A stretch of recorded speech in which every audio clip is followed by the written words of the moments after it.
they use theatrically. They're polarized glasses. Real D uses that type of technology.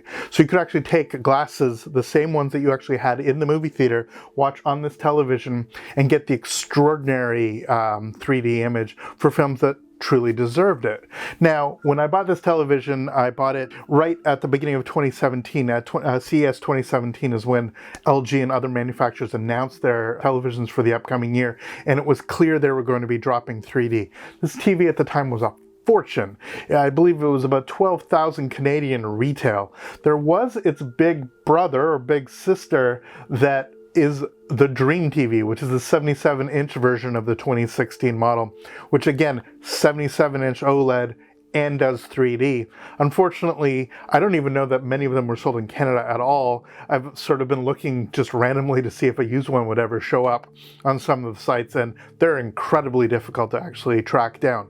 Regardless, this set has done thousands of hours of screenings. Most of my Blu-ray and 4K and even TV reviews have been done on the set, and it remains extraordinary. The fact of the matter is that so many people have elements about OLED that they're concerned about. They're worried about image persistence. They hear this notion of burn-in. Again, as a plasma owner, I have a Kuro, which is what I upgraded in order to get this.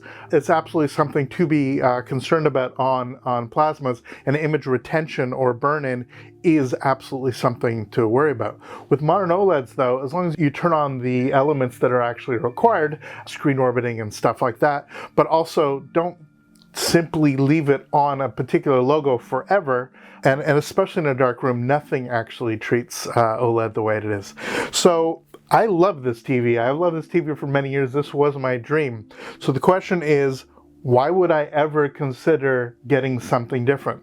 Well, as ridiculous as it is in this time of where we're all at home instead of watching things theatrically, it's size. I have a decent sized room. It's been set up as a dedicated theater and listening environment. But the fact of the matter is that at 65 inches, as preposterous as that is, it's too small for some of the films that we're actually engaging in.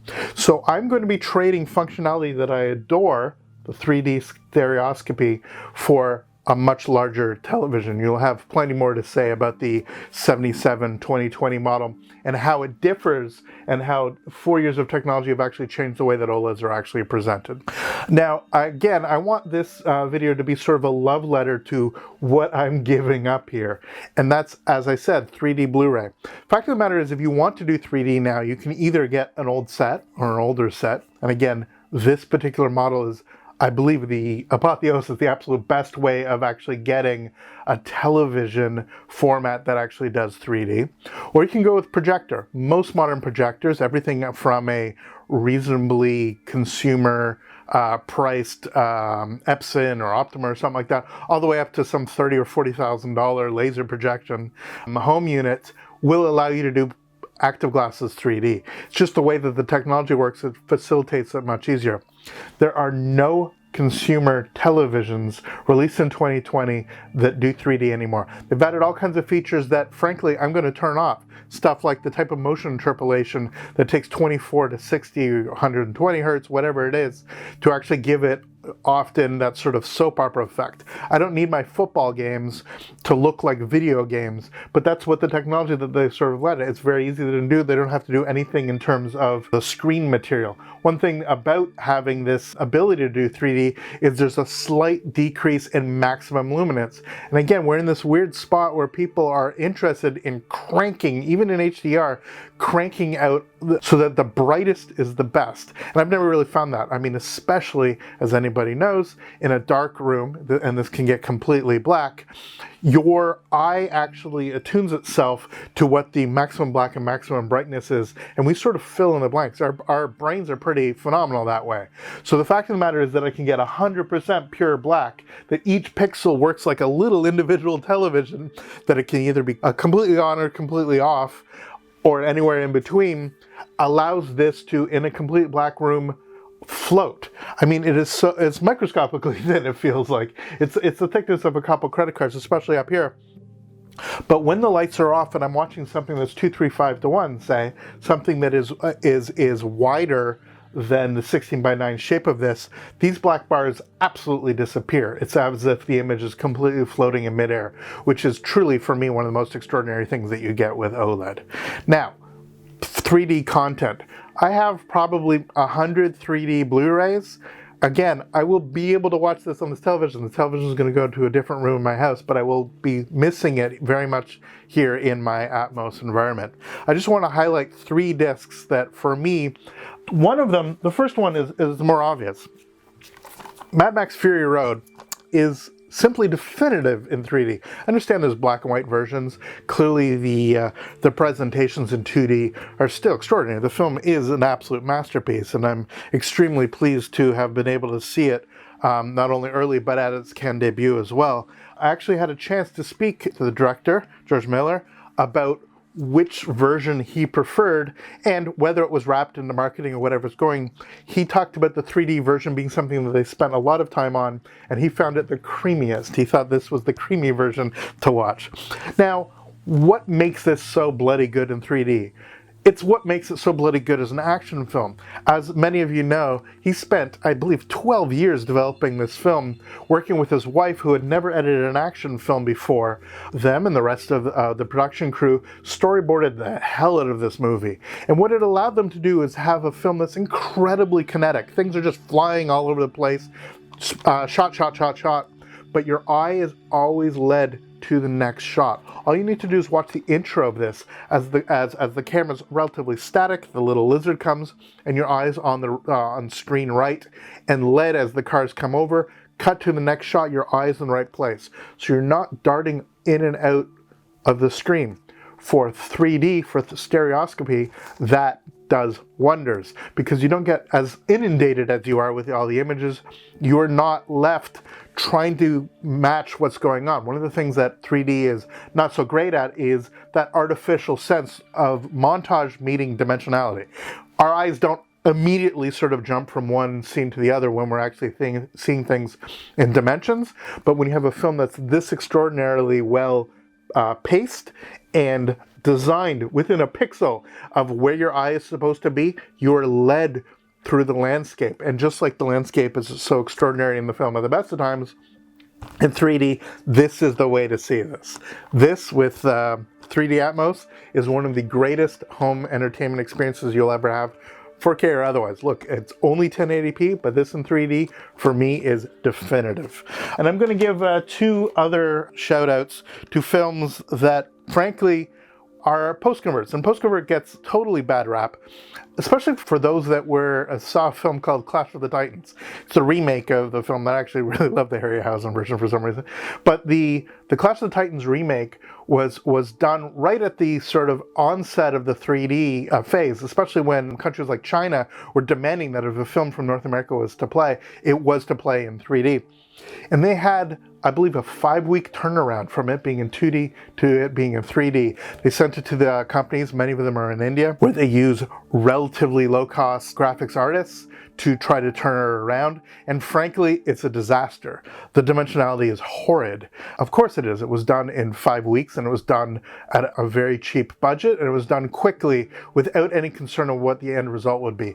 That and many other films got an extremely bad rap about what post-convert could be. Then you had people again like James Cameron who would jump up and down and say, well, we're shot on true 3D, our cameras are actually 3D, therefore this is superior, post-convert's bad. It's the same type of argument that people say about digital bad, film good, or vice versa. Fact of the matter is, it's all about how you're using it and who's using it. Every tool can be misused, and every tool can get the most out of what it's going to be. 3D done properly with proper artistic capabilities and really intelligent people sort of behind doing the rotoscoping and making the layers really work. But if the film actually benefits from something that's stereographic, even if it started out as a 2D film to begin with, truly extraordinary things happen. One of my most favorite Top Gun. Now, you wouldn't think that Top Gun would actually benefit so much from 3D, but it truly does. The opening sequence, which is actually one of my favorite sequences of all of cinema, is the ridiculous B-roll stuff that Tony Scott went and shot on an aircraft carrier. It's gorgeously grainy, and you see these ships floating in the middle of the Indian Ocean, and the planes cutting off, and all the Navy pilots and ship crew motioning and doing all their gestures. It is absolutely gratuitous, complete militaristic porn, but the way it's shot is so engaging, such a fantastic way of actually getting us into the film that it truly works. And again, in 3D, you really get a sense of scope of the space there, about how the smoke billowing occupies a different space than the sort of the long lens shot of the planes.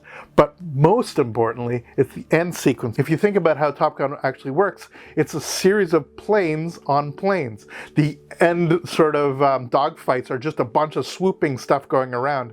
And in 3D, you can really divide between this plane in front and this plane in back. And so you get a sense, even in the sky, of this greater dimensionality than you ever could on 2D. So I really loved Top Gun. It's an over-the-top film of the best of times. 3D takes it that extra level of dramatic impact.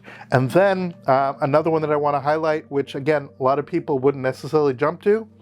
The film's a masterpiece of the best of times, but this right here, Jurassic Park in 3D, felt like it was born to be in 3D. Fact of the matter is that Steven Spielberg traditionally shoots in very acute angles. If you think about some of the most famous shots, are people looking up the Spielberg stare and then an angle looking down.